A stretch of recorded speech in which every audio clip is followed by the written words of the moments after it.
Welcome to another episode of Curtain Call Conversations. I'm here today with Luke Baker, who in a couple of weeks will be starring as Zach Mayo in the new UK tour of An Officer and a Gentleman. Welcome. How are you, Luke? Yeah, I'm very well, thank you. How are you? Good. Yeah, not too bad at all, thank you. I think it's safe to say that we all know the film version of An Officer and Gentleman, quite iconic. Richard Gere in his nice white suit, which you will be in that suit. How's the rehearsals going so far? Yeah, it's going really, really well, actually. It's quite tiring, as Yeah. you can imagine, but yeah, we're getting there. It's really turning out to be a good production, so really, really excited.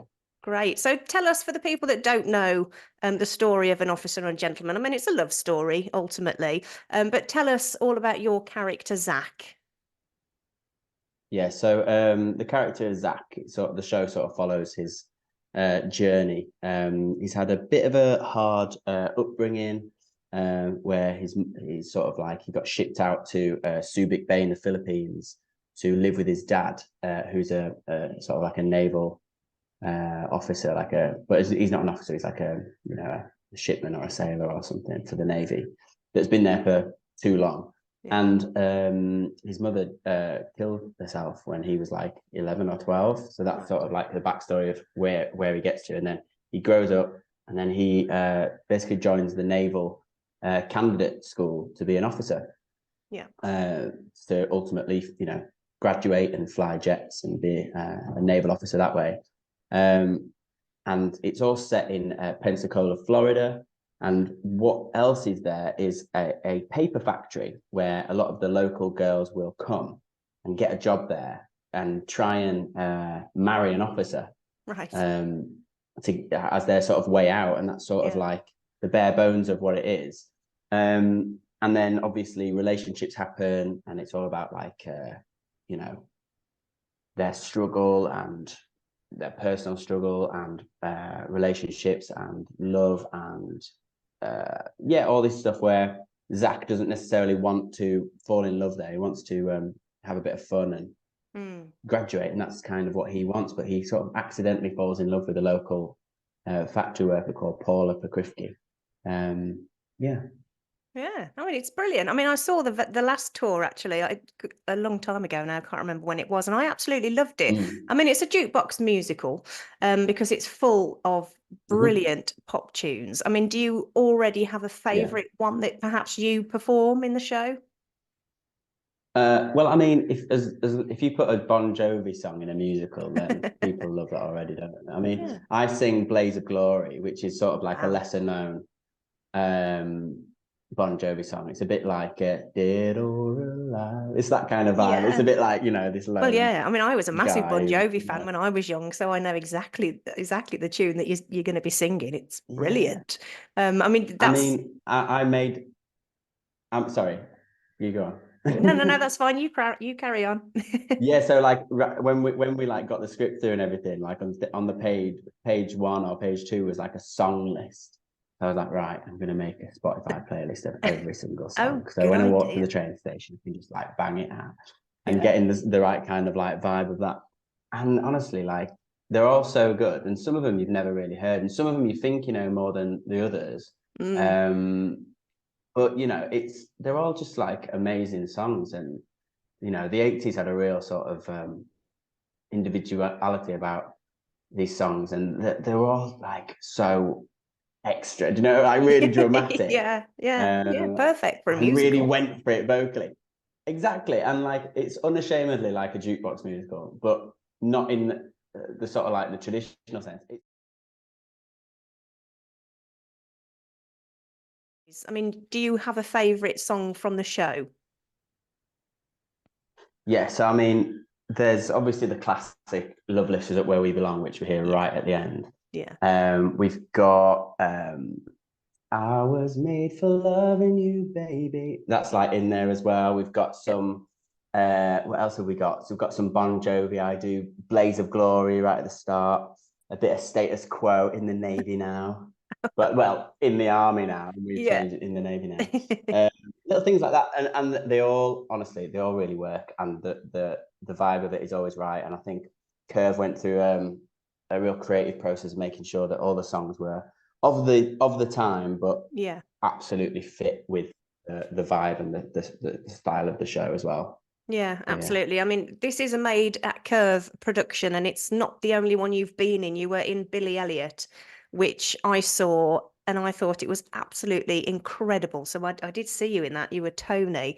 I just thought, the way that they update musicals and give it their own sort of stamp, I just thought it was brilliant. How was your experience with that particular production?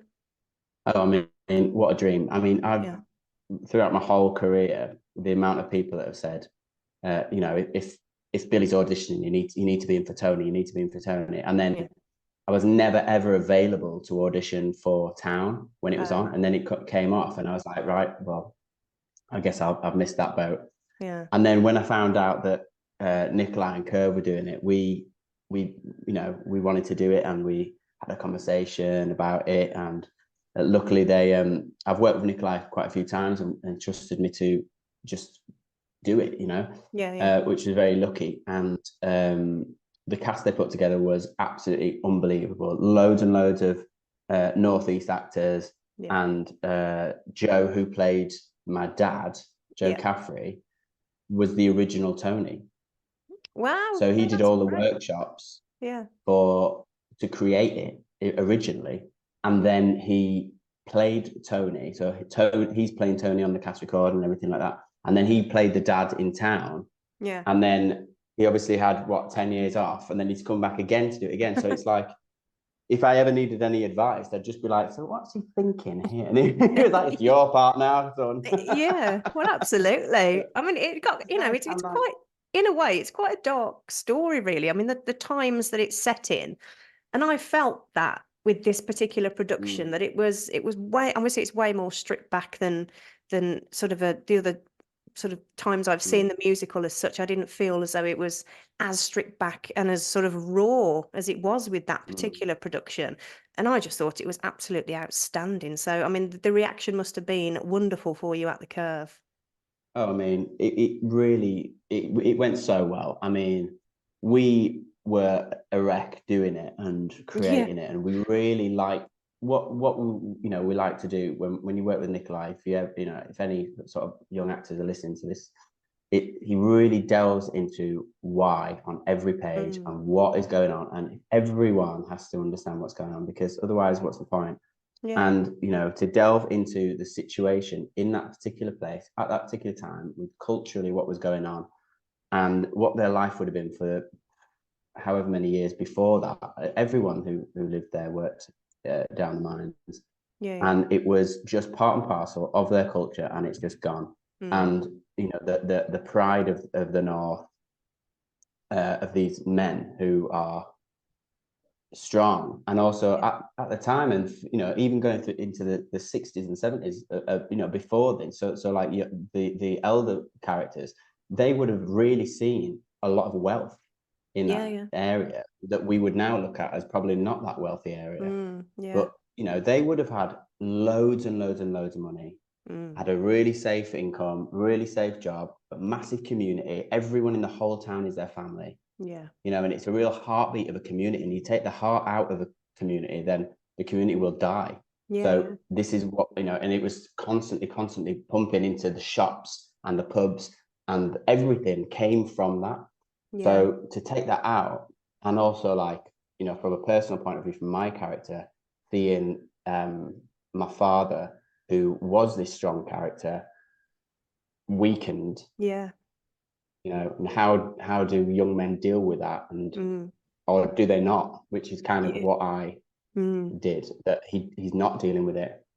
And it was really it's always, it's really hard when you're doing stuff to do with the character's family, because you always see your family in it, and you're always trying to not, but I do, and but it was really emotional. But it was honestly one of the best, dreamiest jobs, because it nailed it, and it's everyone knows, everyone who saw it knows. And if they didn't see it, then they didn't see it. But no, I think it's one of absolutely. the best shows ever. So Yeah, no, Very good. I have to agree with you. I mean, I've not seen it for a good few years, and I was totally sort of, you come out sometimes of a show Yeah. and just like you can't talk, more or less, because it was that, Mm. as you mentioned, it was that emotional, which was wonderful. Mm. I mean, another big show that you've been in, everybody's talking about Jamie. I mean, it's still going Yeah. strong now. You played Dean, the school bully. I mean, it must be a dream of a role, really, especially sort of at the beginning, you were there. I mean, how was that experience for you? Yeah, I mean, everybody's talking about Jamie. Sort of came out of the blue, and I was touring with Footloose when I got the audition through, Okay. and it was basically do like a little run in Sheffield, and that was Right. it. And we didn't know anything more than that. We just Yeah. thought, it's done a couple of workshops, and it's got a good team behind it. But aside from that, we knew barely anything about it, Yeah. and my character didn't have a song, so I just got sent a couple of scenes to audition with. So from that, I was like, right, well, I read it a few times and I was like, I know loads of these boys from my school. Yeah. You know what I mean? I was Yeah. like, there's one of these, and there was a couple in my year, but there's one of these in every school in every year. And I was just like, the hard thing was, how do I make anyone care about him? Mm. Yeah. Because anyone can be like, well, I'm gonna beat you up. And it's Yeah. like no one cares. Yeah, And also exactly. like, so we had to create between like me and John, and when we had a cast change, and we had this conversation Mm. with Leighton as well, like what's their relationship growing up? Why does Dean feel like he has the audacity to like get into this kid's head? So we Yeah. were like, cool, maybe they've known each other their whole life. They live 4 doors down from each other. So we went into this whole Mm. why, maybe they went to each other's birthday parties growing up and then just drifted apart in high school, Yeah. but he still feels like he's got this familiarity. And I was like, if my objective throughout is what I'm not doing anything wrong, so if any Yeah. adult or teacher would like, Dean, what if my whole thing is I'm just having a laugh, Yeah.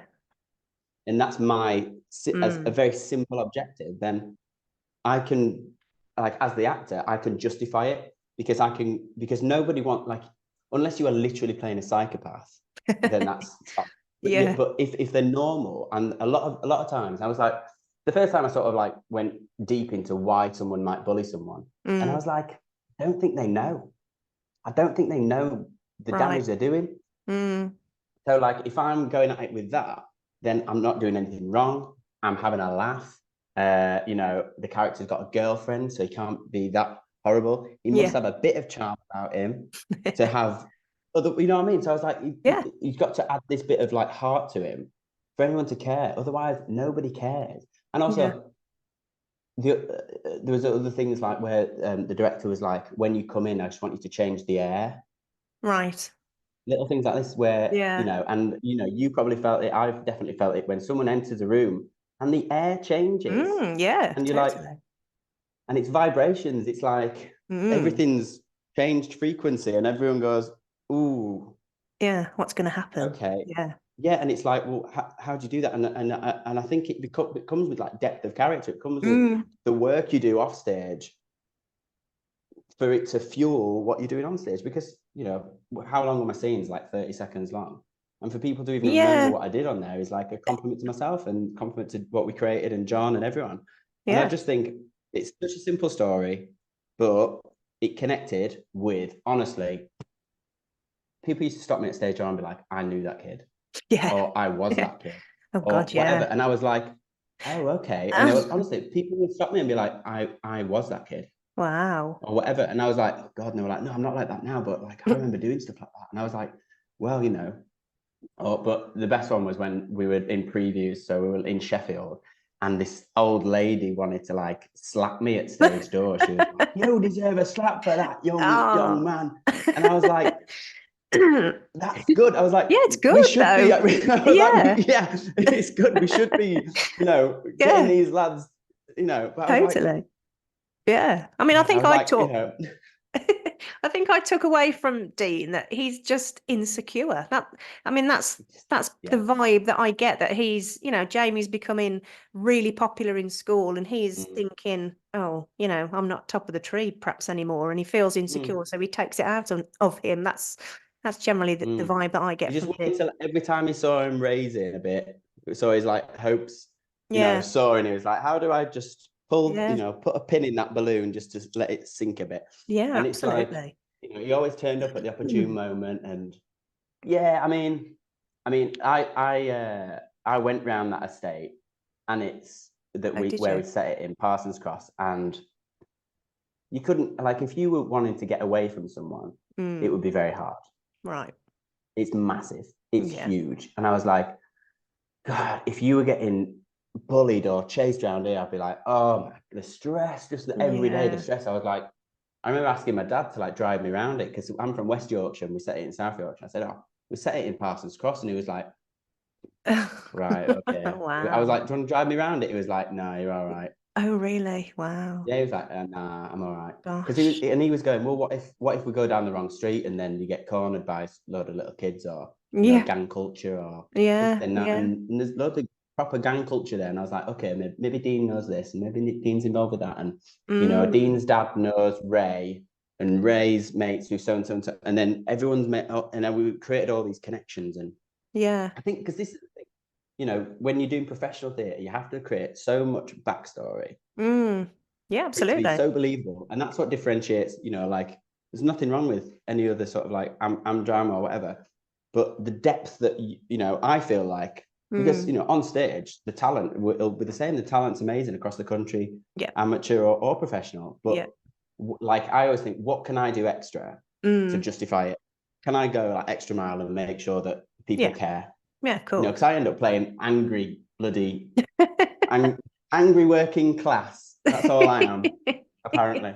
But, well, you do it very well. Got a dad problem or something like that, but which is not what I'm like at all. But you know, no, you've got to know your niche, haven't you? Yeah, well, absolutely. I mean, you know, everybody's talking about Jamie is massive. So for you to have been there at the beginning, I'm sure it was a big pleasure for you. Just going back now to An Officer and a Gentleman then. So you open on the 23rd of February, actually in my hometown of Birmingham, which is fantastic. So I shall be popping to see the show. What's touring like for you?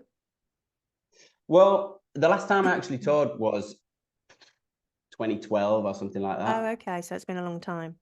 So it's been a long time, so it changes. Also, I've got a baby now, so you know, that's tough. I can't put her in the suitcase or anything like that. So, but yeah, I mean, it'll be interesting, but I'm really looking forward to it, and I think we've got quite a few like holiday weeks already in the schedule, and it'll be fun. I mean, I've never played the lead.